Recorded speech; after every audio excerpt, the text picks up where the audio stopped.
Safu adu kanna saptra amaga loinana taurakliba nganba magi matau aduda langnaramba mayamdo cheplepi adubu mado mikup ama ani khakki wani thangnaba mikupta leina sauna mapwagi nakta changsilai leinana nangna khallibase karino ibungo ningthe machani kaurabra nang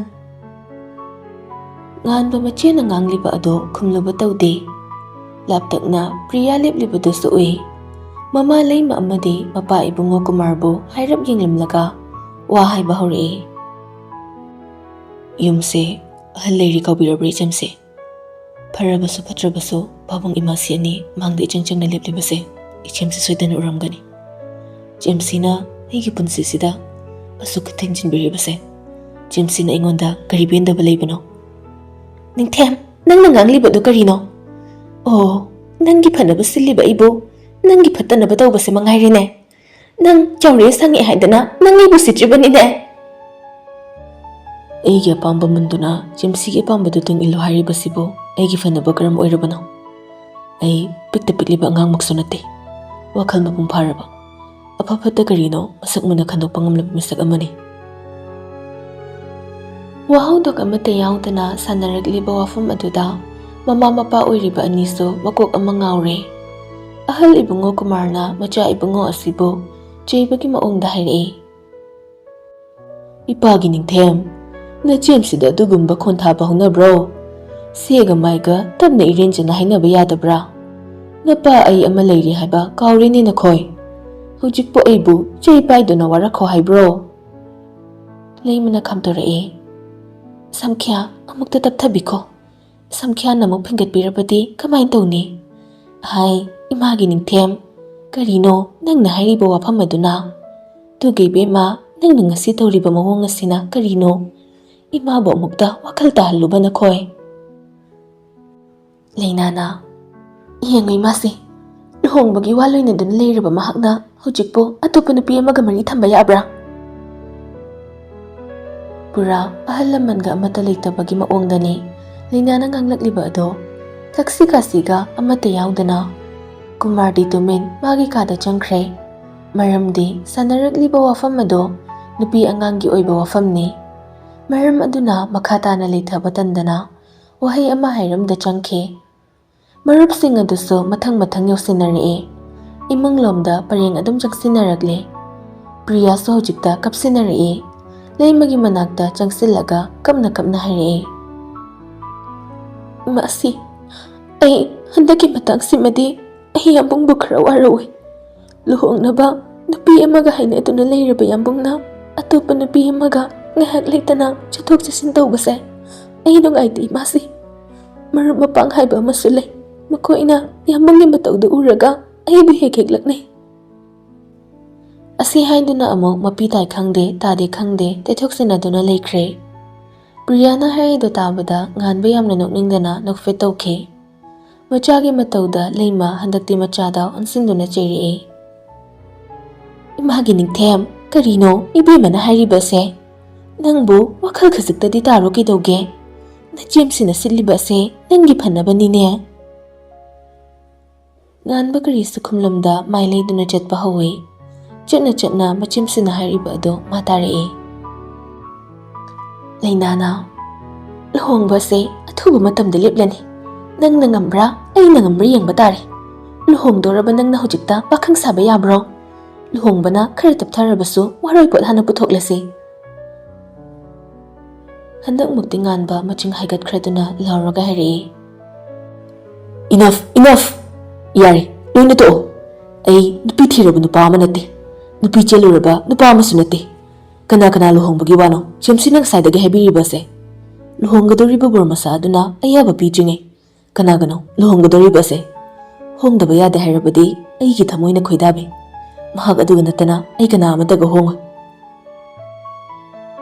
asi khaktamak hairamlaga yamna thuna magi room tamna kakhatkhre mataw mari aduso mari tung inakhre magi angangsing adudi pakhatpana karino matawrabani maramdi amana mana ngangba sakpa tawba thabak asitana chumme haina lawba leinani amadi maching mason naiba ningkhrabadi hongdaba ꯑꯔꯥꯟꯕ ꯌꯥꯗꯕ ꯃꯈꯣꯏ ꯌꯥꯝꯕꯨꯡ ꯑꯁꯤꯒꯅꯤ ꯇꯧꯅꯔꯤꯕ ꯂꯥꯟ ꯑꯁꯤ ꯀꯥꯗ ꯃꯔꯤ ꯆꯪꯁꯤꯟꯅꯔꯛꯇꯨꯅ ꯂꯩꯅꯔꯛꯏ꯫ ꯕꯣꯔꯤꯁꯀ ꯄꯥꯔꯤꯒ ꯂꯣꯟꯅ ꯋꯥꯔꯤ ꯇꯧꯏ꯫ ꯕꯣꯔꯤꯁꯅ "ꯑꯁ ꯑꯩꯈꯣꯏ ꯗꯤꯌꯔꯗꯣ ꯄꯤꯒ ꯇꯥꯍꯧꯔꯦꯅꯦ." ꯄꯥꯔꯤꯅ "ꯀꯞꯄꯤꯔꯣ ꯃꯥꯏꯗꯨꯕꯣ? ꯀꯞꯄ ꯅꯠꯇ꯭ꯔꯗꯤ ꯅꯣꯏꯔꯣ ꯃꯥꯒꯤꯗꯣ? ꯑꯩꯗꯤ ꯃꯌꯥ ꯌꯥꯎꯗꯕ ꯍꯅꯨꯕꯤꯅꯒ ꯅꯣꯛꯄꯗꯣ ꯃꯥꯜꯂꯨꯔꯦ." "ꯑꯁ ꯊꯋꯥꯏꯒꯤ ꯑꯆꯥꯟꯕꯤꯗꯨꯅ ꯀꯞꯄꯗꯣ ꯌꯦꯡꯉꯝꯗꯦꯅꯦ ꯑꯩ." "ꯌꯦꯡꯉꯝꯗꯦ ꯍꯥꯏꯔꯒ ꯂꯣꯏ ꯌꯦꯡꯊꯣꯛꯑꯕ ꯅꯠꯇ꯭ꯔꯣ?" "ꯌꯦꯡꯕ ꯅꯠꯇꯦꯃꯤ ꯎꯈꯤꯕꯅꯤ." "ꯀꯩꯅꯣ ꯆꯦꯝꯁꯤꯁꯦ ꯒ꯭ꯌꯥꯟ ꯐꯅ ꯇꯥꯕꯣꯏ ꯅꯤꯡꯉꯤ꯫ ꯑꯗꯨꯒ ꯀꯩꯅꯣ ꯉꯥꯡꯉꯤ ꯃꯌꯥꯝꯗꯨꯕꯣ? ꯑꯩꯈꯣꯏ ꯗꯤꯌꯔꯅ ꯁꯨꯝꯈ꯭ꯔ ꯃꯥꯜꯂꯦ ꯑꯗꯨꯅꯅꯦ ꯃꯁꯤ ꯑꯃꯥꯏꯕꯤꯒ ꯑꯣꯏꯔꯕ꯭ꯔꯥ ꯈꯪꯗꯦꯅꯦ." ꯄꯥꯔꯤꯅ "ꯃꯗꯨ ꯈꯟꯅꯕ ꯌꯥꯏ. ꯅꯪꯅ ꯅꯨꯄꯤꯗꯣ ꯄꯥꯝꯂꯗꯤ ꯀꯣꯛ ꯐꯥꯔꯒ ꯀꯩꯅꯣꯝꯃ ꯇꯧꯔꯒ ꯂꯧꯔꯣꯅꯦ. ꯃꯆꯤꯟ ꯐꯠꯇꯕ ꯅꯇꯥꯎ ꯑꯁꯦ ꯑꯁꯤꯅ ꯁꯥꯎꯅꯤꯡꯉꯦꯅ ꯀꯣꯛ ꯍꯥꯠꯇꯣꯛꯈ꯭ꯔꯣ. ꯒꯅꯥꯏ ꯃꯥꯡꯖꯕꯅꯣ ꯍꯥ?" "ꯑꯗꯨꯁꯨ ꯆꯨꯝꯃꯤ. ꯅꯠꯇꯦ ꯄ꯭ꯔꯤꯌꯥꯁꯦ ꯑꯩꯅ ꯃꯥ ꯅꯨꯡꯁꯤꯖꯩ ꯍꯥꯏꯁꯦ ꯈꯪꯉꯤꯅꯦ. ꯑꯗꯨꯒꯕ ꯑꯁ ꯈꯧꯁꯥꯕꯅꯗꯤ ꯀꯥꯟꯅꯔꯣꯏ ꯄ꯭ꯔꯚꯨ. ꯊꯕꯛ ꯑꯣꯏꯅ ꯍꯦꯛꯇ ꯄꯥꯡꯊꯣꯛꯁꯤ. ꯅꯨꯄꯤꯅ ꯌꯥꯕꯤꯗꯕ ꯏꯇꯥꯎ." ꯑꯁꯤ ꯍꯥꯏꯗꯨꯅ ꯕꯣꯔꯤꯁꯀꯤ ꯄꯥꯝꯕꯣꯝꯗ ꯄꯣꯞ ꯊꯥꯏ꯫ ꯕꯣꯔꯤꯁ ꯃꯃꯤꯠ ꯐꯩꯖꯩꯅ ꯌꯦꯡꯂꯒ ꯀꯥꯛꯅ ꯍꯥꯏꯔꯛꯏ, "ꯀꯩꯅꯣ ꯅꯨꯄꯤꯅ ꯌꯥꯕꯤꯗꯕ ꯍꯥꯏꯗꯤ? ꯑꯩꯁꯦ ꯅꯣꯏ ꯅꯄꯥꯅ ꯅꯨꯄꯤ ꯐꯪꯗ꯭ꯔꯦ ꯍꯥꯏꯕ꯭ꯔꯣ?" ꯄꯥꯔꯤ ꯅꯣꯛꯂꯒ "ꯐꯪꯕꯨ ꯐꯪꯕ꯭ꯔꯅꯦ? ꯊꯃꯣꯏꯅ ꯈꯣꯏꯗꯥꯗꯕ ꯅꯨꯄꯤꯗꯣ ꯁꯎꯁꯥꯒꯤ ꯑꯩꯉꯣꯟꯗꯅꯦ ꯀꯣꯏꯇꯥꯟꯅꯦ ꯇꯥꯟꯅꯔꯤꯁꯦ. ꯑꯗꯨꯗ ꯅꯊꯃꯣꯏꯗꯨꯅ ꯈꯣꯏꯗꯥꯖꯕꯤꯗꯨꯅ ꯌꯥꯕꯤꯗ꯭ꯔꯦ ꯅꯠꯇ꯭ꯔꯣ? ꯍꯥꯏꯔꯤꯕ ꯅꯪꯗꯤ ꯌꯥꯝ ꯐꯪꯕꯩ ꯋꯥꯔꯣ? ꯅꯄꯨꯟꯁꯤꯗꯨꯗ ꯅꯨꯄꯤ ꯑꯃ ꯐꯥꯎꯕ ꯀꯣꯏꯔꯛꯇ꯭ꯔꯤꯕ ꯅꯪꯅ?" ꯋꯥꯍꯩ ꯑꯗꯨꯗ ꯄꯥꯔꯤ ꯅꯣꯛꯐꯦꯠ ꯇꯧꯈꯤ꯫ ꯃꯔꯧ ꯂꯩꯕ ꯃꯤꯅꯣꯛꯅꯤ꯫ ꯎꯔꯛꯏ ꯃꯃꯤꯠꯇꯁꯨ ꯉꯁꯥꯏ ꯊꯦꯡꯅꯈꯤꯕꯗꯣ ꯃꯥꯏꯊꯣꯡ ꯃꯆꯥ ꯅꯨꯡꯁꯤꯕꯤ ꯑꯗꯣ ꯉꯥꯡꯅꯤꯡ ꯉꯥꯡꯈꯤꯕꯗꯣ, ꯃꯥꯒꯤ ꯊꯃꯣꯏ ꯍꯨꯈꯤꯕꯗꯣ, ꯏꯆꯝ ꯆꯝꯖꯕꯤꯗꯣ, ꯃꯥꯒꯤ ꯅꯤꯡꯊꯤꯕꯤ ꯍꯥꯏꯕꯤꯗꯣ ꯃꯗꯣꯝ ꯋꯥꯈꯜꯗ ꯂꯣꯟꯅ ꯁꯣꯟꯖꯩ꯫ ꯂꯩꯅꯩꯒꯤꯁꯨ ꯊꯃꯣꯏꯒꯤ ꯆꯥꯟꯅꯕꯤ ꯑꯃ, ꯊꯃꯣꯏꯒꯤ ꯃꯕꯦꯝ ꯑꯃꯈꯛ, ꯃꯥꯏꯊꯣꯡ ꯃꯆꯥ ꯅꯨꯡꯁꯤꯕꯤ ꯑꯃ꯫ ꯇꯨꯃꯤꯟꯅ ꯂꯩꯈꯤꯕ ꯃꯇꯧ ꯑꯗꯨꯗ ꯕꯣꯔꯤꯁ ꯀꯩꯗꯧꯔꯕꯅꯣ ꯈꯟ ꯄꯥꯔꯤꯕꯨ ꯃꯁꯥ ꯄꯥꯏꯗꯨꯅ ꯅꯝꯂꯛꯏ꯫ ꯑꯃꯗꯨꯁꯨ ꯋꯥꯈꯜ ꯑꯃꯗ ꯇꯥꯎꯔꯨꯕ ꯑꯣꯏꯕꯅ ꯈꯪꯂꯥꯎ ꯂꯥꯎꯔꯛꯏ꯫ ꯂꯥꯎꯔꯛꯄꯒꯤ ꯑꯍꯧꯕ ꯈꯣꯟꯖꯦꯜ ꯑꯗꯨꯗ ꯂꯩꯔꯤꯕꯁꯤꯡ ꯑꯗꯣ ꯐꯠ ꯌꯦꯡꯅꯔꯛꯏ꯫ ꯉꯥꯟꯕ ꯈꯛꯅꯤ ꯌꯦꯡꯂꯛꯇꯕ꯫ ꯔꯣꯅꯥꯜꯅ "ꯑꯍꯥꯏ ꯅꯨꯄꯤ ꯐꯪꯗꯕ ꯑꯅꯤ ꯀꯩꯅꯣ ꯇꯧꯔꯤꯗꯣ? ꯃꯇꯥꯡ ꯂꯥꯏ ꯃꯆꯥꯗꯤ ꯅꯣꯏ ꯑꯅꯤꯅ ꯍꯦꯛ ꯇꯧꯊꯣꯔꯛꯄꯁꯦ. ꯅꯁꯛꯁꯤꯡꯗꯨꯅ ꯃꯔꯣ ꯑꯃ ꯍꯅꯨꯃꯥꯟ ꯃꯥꯟꯕꯅꯦ." ꯇꯥꯏꯕꯪꯁꯨ ꯃꯇꯦꯡ ꯄꯥꯡꯁꯤꯜꯂꯛꯏ꯫ "ꯑꯍꯥꯏꯒꯨꯝꯗꯅ ꯅꯣꯏ ꯑꯅꯤ ꯀꯔꯤ ꯍꯔꯥꯎꯔꯤꯅꯣ? ꯁꯣꯝꯗꯅ ꯃꯊꯥ ꯁꯨꯠꯇ ꯁꯥꯟꯅꯔꯀꯥꯟꯁꯤꯗ." ꯄꯥꯔꯤꯅ "ꯀꯩꯒꯤꯅꯣ ꯃꯊꯥ ꯁꯥꯟꯅꯔꯤꯁꯦ?" ꯇꯥꯏꯕꯪꯅ "ꯏꯆꯦꯝꯁꯤꯅ ꯍꯥꯏꯈꯤꯕꯗꯣ ꯇꯥꯍꯧꯗꯕ꯭ꯔꯥ?" "ꯑꯦꯍꯦꯔꯥ ꯑꯗꯨꯒꯤꯕꯨ ꯃꯊꯥ ꯁꯥꯕ ꯍꯧꯅꯕ꯭ꯔꯣ? ꯕꯣꯔꯤꯁ ꯂꯩꯔꯤꯁꯦ ꯎꯗ꯭ꯔꯣ? ꯃꯥ ꯂꯩꯔ ꯀꯩꯗꯧꯗꯣꯏꯕ?" ꯕꯣꯔꯤꯁꯅ "ꯀꯩꯅꯣ ꯑꯩꯁꯦ ꯃꯤ ꯑꯣꯏꯅꯒ ꯎꯗ꯭ꯔꯕꯣ? ꯁꯥ ꯀꯩ ꯑꯣꯏꯅꯒ ꯎꯕ꯭ꯔꯣ?" ꯇꯥꯏꯕꯪꯅ "ꯑꯩ ꯅꯪ ꯁꯥ ꯀꯩ ꯃꯥꯜꯂꯦ ꯍꯥꯏꯗꯦꯅꯦ, ꯅꯪꯅ ꯀꯩꯗꯧꯗꯣꯏꯅꯣ ꯍꯪꯕꯅꯦ." ꯄꯥꯔꯤꯅ "ꯕꯣꯔꯤꯁꯅ ꯄ꯭ꯔꯤꯌꯥ ꯉꯥꯎꯔꯤꯁꯦ ꯅꯣꯏ ꯂꯣꯏ ꯈꯪꯕ ꯅꯠꯇ꯭ꯔꯣ? ꯀꯣꯛ ꯐꯥꯔꯁꯤ ꯑꯗꯨꯒ ꯑꯩꯈꯣꯏ ꯕꯣꯔꯤꯁꯀꯤ ꯑꯣꯏꯅꯕ." ꯇꯥꯏꯕꯪꯅ "ꯅꯣꯏ ꯅꯄꯥꯅ ꯅꯨꯄꯤꯁꯦ ꯐꯥꯔꯒ ꯂꯧꯑꯣꯅ ꯍꯥꯏꯕ꯭ꯔꯣ? ꯅꯨꯄꯤ ꯐꯥꯕꯒꯤ ꯀꯦꯁ ꯀꯌꯥꯝ ꯆꯥꯎꯏ ꯈꯪꯗꯕ꯭ꯔꯣ ꯅꯪ? ꯅꯨꯄꯤ ꯐꯥꯎꯔꯒ ꯅꯣꯡꯉꯥꯜꯂꯒ ꯖꯦꯜ ꯌꯧꯒꯦꯔꯣ ꯍꯋꯥꯏ ꯊꯣꯡꯕ ꯆꯥꯅꯕ?" ꯄꯥꯔꯤꯅ "ꯅꯪ ꯀꯩꯁꯨ ꯊꯕꯛ ꯇꯠꯂꯣꯏꯅꯦ." "ꯊꯕꯛ ꯇꯠꯄ ꯇꯠꯇꯕꯒꯤ ꯋꯥ ꯅꯠꯇꯦ, ꯑꯣꯏꯗꯧꯕ ꯑꯃ ꯈꯟꯅꯁꯦ ꯍꯥꯏꯕꯅꯤ." ꯍꯟꯗꯛꯃꯨꯛꯇꯤ ꯃꯔꯨꯞꯁꯤꯡ ꯑꯗꯣ ꯇꯨꯃꯤꯟ ꯂꯩ꯫ ꯃꯈꯣꯏ ꯂꯣꯏꯅ ꯈꯪꯉꯤ ꯃꯗꯨꯗꯤ ꯋꯥꯐꯝ ꯑꯁꯤ ꯑꯔꯥꯏꯕ ꯅꯠꯇꯦ꯫ ꯉꯥꯏꯍꯥꯛ ꯑꯁꯨꯝ ꯇꯨꯃꯤꯟ ꯂꯩꯅꯔꯝꯂꯒ ꯄꯥꯔꯤꯅ ꯇꯞꯅ ꯋꯥ ꯉꯥꯡꯂꯛꯏ꯫ ꯄꯥꯔꯤꯅ "ꯅꯤꯡꯊꯦꯝ, ꯅꯪꯅ ꯍꯧꯖꯤꯛ ꯄꯥꯝꯃꯤꯁꯦ ꯀꯩꯅꯣ?" ꯉꯥꯟꯕ ꯈꯪꯗꯦ ꯍꯥꯏꯕꯒꯨꯝ ꯃꯀꯣꯛ ꯍꯥꯏꯔꯛꯏ꯫ "ꯅꯪꯒꯤ ꯑꯗꯨꯅꯗꯤ ꯌꯥꯔꯣꯏꯅꯦ. ꯅꯪꯒꯤ ꯑꯄꯥꯝꯕꯒꯤ ꯃꯇꯨꯡ ꯏꯟꯅ ꯊꯕꯛ ꯇꯧꯒꯗꯣꯏꯅꯤ. ꯏꯆꯦꯝꯁꯤꯒꯤ ꯃꯑꯣꯡ ꯅꯪꯅ ꯍꯦꯟꯅ ꯈꯪꯂꯤꯕꯗꯨꯅꯤ. ꯄ꯭ꯔꯤꯌꯥꯅ ꯃꯔꯣ ꯑꯃ." ꯕꯣꯔꯤꯁꯅ ꯑꯃꯨꯛ "ꯅꯠꯇ꯭ꯔꯒ ꯊꯣꯏꯕꯤꯗꯣ ꯀꯣꯛ ꯆꯦꯜꯂꯣꯗꯅ." ꯉꯥꯟꯕ ꯋꯥ ꯃꯈꯥ ꯇꯥꯔꯝꯗ ꯕꯦꯜꯀꯣꯅꯤ ꯂꯩꯔꯤꯕ ꯑꯗꯣꯝꯗ ꯊꯣꯛꯈꯤ꯫ ꯔꯣꯅꯥꯜꯅ "ꯕꯣꯔꯤꯁ ꯏꯕꯣ ꯃꯇꯥꯡ ꯂꯥꯏ ꯃꯆꯥꯗꯦꯍꯦ. ꯅꯪꯒꯤ ꯃꯔꯨꯞꯁꯤꯒꯤ ꯃꯇꯧ ꯈꯪꯗꯕꯗꯧꯅ ꯉꯥꯡꯉꯤꯗꯨꯕꯨ ꯀꯩꯒꯤꯅꯣ? ꯋꯥꯐꯝꯁꯤꯗ ꯊꯣꯏꯕꯤ ꯄꯨꯁꯤꯟꯕ ꯌꯥꯔꯣꯏꯅꯦ. ꯅꯤꯡꯊꯦꯝꯁꯦ ꯃꯥꯒꯤ ꯃꯔꯝꯗ ꯃꯤ ꯑꯃ ꯆꯤꯡꯁꯤꯟꯕ ꯌꯥꯗꯦ ꯈꯪꯕ ꯅꯠꯇ꯭ꯔꯣ? ꯃꯇꯥꯡꯒꯤ ꯋꯥꯅꯤꯅꯦ. ꯊꯣꯏꯕꯤ ꯎꯅꯕꯒꯤ ꯋꯥꯐꯝ ꯑꯃ ꯌꯥꯎꯔꯤꯕꯗꯨꯗꯤ." ꯄꯥꯔꯤꯅ ꯐꯊꯗꯠꯂꯒ ꯍꯥꯏꯔꯛꯏ꯫ "ꯅꯪꯒꯤ ꯁꯦꯛꯄꯤ ꯃꯥꯟꯕꯗꯨꯅ ꯄꯪꯍꯥꯏ ꯍꯥꯏꯔꯒ ꯊꯥꯖꯔꯤꯕ? ꯌꯥꯔꯦ. ꯕꯣꯔ ꯃꯁꯥꯅ ꯌꯥꯗꯅ ꯍꯦꯛꯇ ꯂꯨꯍꯣꯡꯕ ꯁꯤꯟꯕ ꯌꯥꯕ ꯅꯠꯇꯦ. Pabung imasisu ningthemgi watadana thabak tawra langnarano. Chak lami. Aada thongobuduna Ronaldo ma heng chazarani. Ngasidi bartakalani. Ngaktoy gelangano. Aheng thabakli. Atu sumoyrangda. Asi hairaga nukmi tawe. Mathangge ayukni marupsing ado ngarangde magi mayumda halloba tawtre. Ronald mabudi mama mathanta leiba nungaite haiduna athengbada hankibani. Pung 8 ka tarakpa duaida Boris Pari taibang nganbo hoida kithoklakle. Nganba mati adum meeting lei haiduna anganbada thokhrabani. Pari hoina mama leimana wari tawkhise haiduna ngaihak panthabani. Mahi magi garida kakhatnaduna thodongnarakle. Lambi matega mathorakpaga garido amuk khami. Kumdi kumthanadabida sign class to chingtharaga hairei Borisna. Kamay daw siya ba no? Pari na, nayum halo kayo no, ay detle. Homo ka daw dira. Ijat haram tapo daw, ngang ka no, mahachandan. Taibang na, yari chung kuman ba ni, ay ditile, halamagi. Wahay kras si Hiram split ka na tawdo na jatke.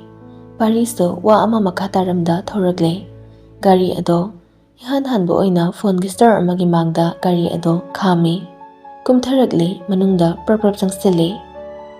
Nupado na, Sir, kari yung sige. Pari nukmi taw na. Mobile amte yengi. Yani sir, karamba yung sige. Kara phazaba am hekta tawsi. Nupado so nukfit tawraga hairei.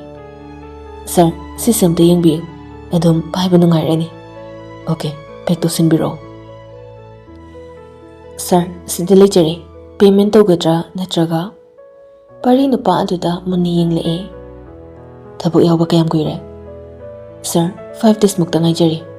Oh, nadunara. Asi haiduna ako'y bududa yung lee. Laptak na napamacha amaleri ba daw urabada kawe. Baboy, nang sidam talaw.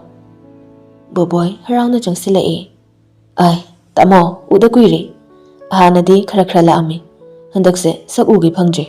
Pabong budi adum lakpa. Parina, handakse tabak khara chintauri nine. Ado kay leke, sumlairo. Phone am talawi na lakpa ni, bida ko hayraw. Tamogi dukan sa dabo kay gisil no. Ano ba mali? Baboy, napakamalay ba duda on sila gahay? Pamhay, ay sir ni. Nang hana masakang draso hojik di kango, store sa sir gini. Pamhay na, sorry sir, ay kang jahojay. It's okay, pari dudi, ay himok haidok rage. Baboy na, tamo, kofi takise. Yari da, ay tabo to pakraso layri.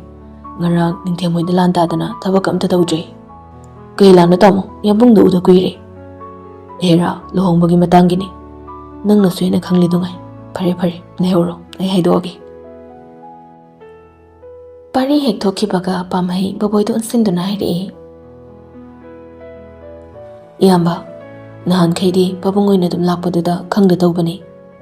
Kisyo kay dida, tamo siyang pa ba ni kaysa saura mo'y. Tabagtan hinapakal ito kaysa tawra. Pabung payari do, adudayin ba ni, tamo sina. Pakang lo, hojiki do. Mahandra ba hay se? Natida, sumhay ba ni? Pakang ni, yak laura ba ni? Jahi di paniyam hayrama ni. Kung nipan mapan sumay liram gadra. Oh. Ngahaki matung ni, pari moyrang yoragle. Ning tibi makoy anything nakiba mafam aduda yawsilagle.